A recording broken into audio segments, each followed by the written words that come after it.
Pemirsa di rumah, jumpa dengan saya Dr. Anda Jelis Lindriati SHMH yang berkantor hukum di Cipta Law Firm beralamat di Jalan Sidosermo PDK 2 Kavling 370 Surabaya, Jawa Timur, Indonesia. Kali ini kita akan membahas tentang 4 syarat sahnya sebuah perjanjian yang wajib dipenuhi sesuai dengan dasar hukum yang berlaku di Indonesia, yaitu pada KUH Perdata pada pasal 1320.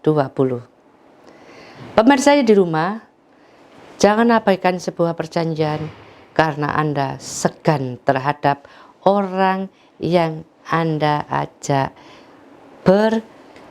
bersepakat. Nah, saya akan sebutkan ya 4 syaratnya. 1. Kesepakatan antara 1 orang, 2 orang, atau lebih untuk mengikatkan diri membuat sebuah perikatan. Kemudian yang kedua, cakap. Cakap untuk membuat sebuah perikatan. Yang ketiga, suatu pokok persoalan tertentu. 4. Suatu sebab yang tidak terlarang.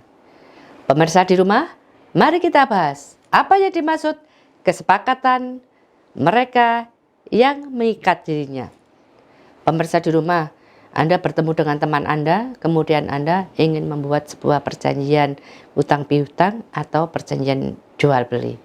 Nah, apabila Anda sepakat antara Anda dan teman Anda untuk melakukan kegiatan jual beli atau hutang atau sewa menyewa atau perjanjian bisnis, maka Anda harus membuat perjanjian.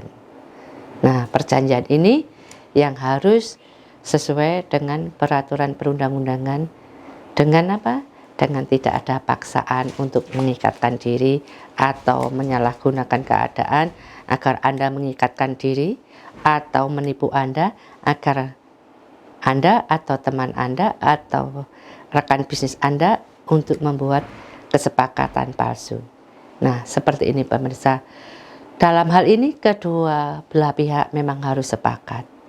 Itu kesepakatan untuk mengikatkan diri. Yang kedua, kita akan membahas tentang kesepakatan dengan kecakapan. Apa yang dimaksud cakap? Yang dimaksud cakap adalah 1 orang yang sudah dewasa, 2 orang yang di bawah kondisi khusus. Contohnya cacat jiwa,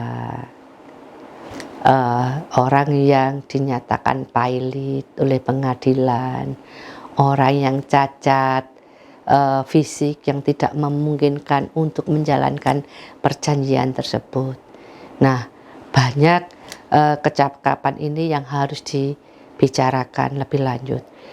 Saya ingin membuat sebuah kesepakatan, tapi orang yang saya temui atau teman saya yang ingin saya temui, dia stroke. Apakah saya bisa membuat perjanjian perikatan dengan beliaunya? Tidak bisa, karena dia secara fisik tidak akan pernah bisa memenuhi janjinya itu untuk kesepakatan yang Anda buat. Itu sudah pasti. Untuk orang gila tidak bisa, karena orang gila tidak bisa dituntut secara hukum apabila dia mengingkari kesepakatan yang Anda buat. Nah, kesepakatan ini harus Anda buat untuk perjanjian sewa menyewa rumah, jual beli barang, utang piutang, semua jenis pekerjaan yang harus Anda selesaikan. Nah, itu harus Anda buat kesepakatan. Kemudian yang ketiga, pada pokok persoalan tentu. Nah, berarti apa yang diperjanjikan harus jelas. Dengan kata lain, barang, jasa harus ada dan nyata. Sebagai contoh, perjanjian sewa menyewa ruko. dengan 2 lantai dengan luas bangunan 800 meter persegi yang terletak di Jalan Mawar di Jakarta Pusat. Nah, ini kan nyata. Jadi apa yang diikatkan, apa yang diperjanjikan itu jelas, nyata, seperti itu. Yang keempat adalah sesuatu yang tidak terlarang.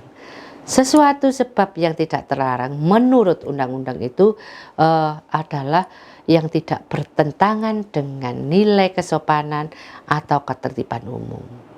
Contohnya, dalam hal jual beli ganja, yang mana tersebut dinyatakan dilarang oleh negara, tetapi Anda melakukannya, tentu Anda akan terjerat dengan hukum. Pemirsa di rumah, itulah syarat-syarat perjanjian yang sah menurut hukum di Indonesia. Jadi jangan pernah menganggap bahwa memanfaatkan keadaan orang lain itu adalah penyebab yang terlarang untuk Anda membuat kesepakatan. Demikian pemirsa, 4 syarat dalam melakukan perjanjian sesuai dengan perundang-undangan hukum di Indonesia.